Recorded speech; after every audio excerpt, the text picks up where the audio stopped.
speaking to Indians in East Asia. My countrymen in East Asia, while I am in Tokyo, I desire to address a few words to you, and I have no doubt that you will give them due consideration.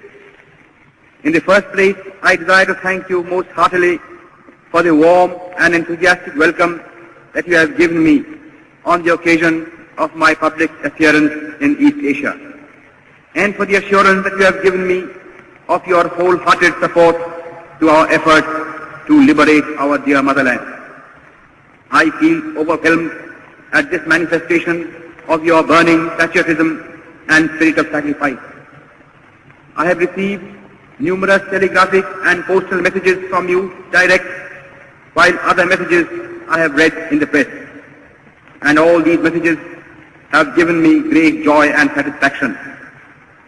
You know that I am always an optimist. Nevertheless, I must say that the response that I have received has exceeded my fondest expectations. I can only say in reply that I feel proud of you. Since the outbreak of the war in Europe and in East Asia, I have been saying repeatedly that we, the Indian people, could not have wished or even dreamt of a better combination of circumstances for helping us to achieve our liberty.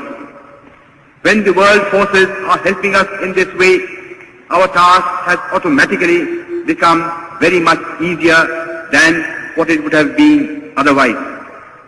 This fact should further strengthen our self-confidence and optimism and hearten us considerably in the fight that lies ahead of us.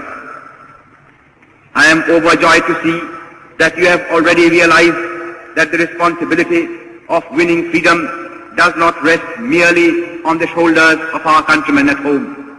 It is but natural that they should bear the brunt of the burden, and they have been doing so already.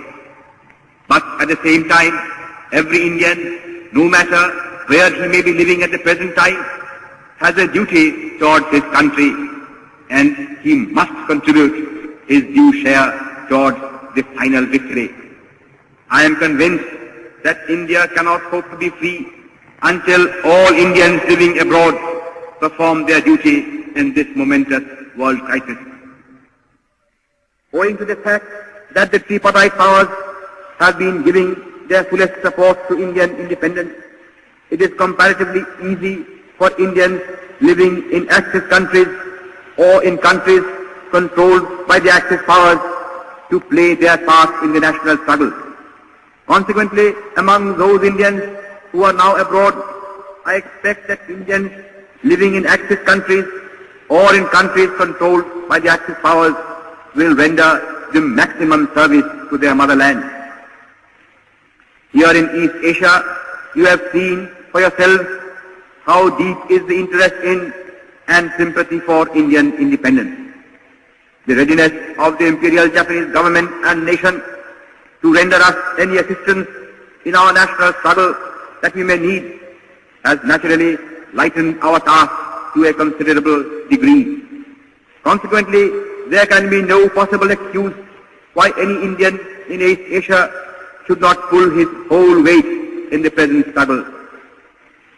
But though the Axis powers and Japan in particular are prepared to help us at any time and have been actually doing so already, the task of liberating India is ours and ours alone. That responsibility we shall not cast on anybody else, because that would be against our national honor. Moreover, we have no right to ask for or expect help from any quarter until we ourselves have first of all done our very utmost. Our countrymen and our sisters and brothers at home have been doing their best in the circumstances in which they are placed. But the enemy is ruthless and desperate, and he is armed to the teeth. Against such a brutal foe, no amount of civil disobedience or of sabotage or of revolutionary terrorism can be of any avail. If therefore we want to expel British power from India, we have to fight the enemy with his own weapons,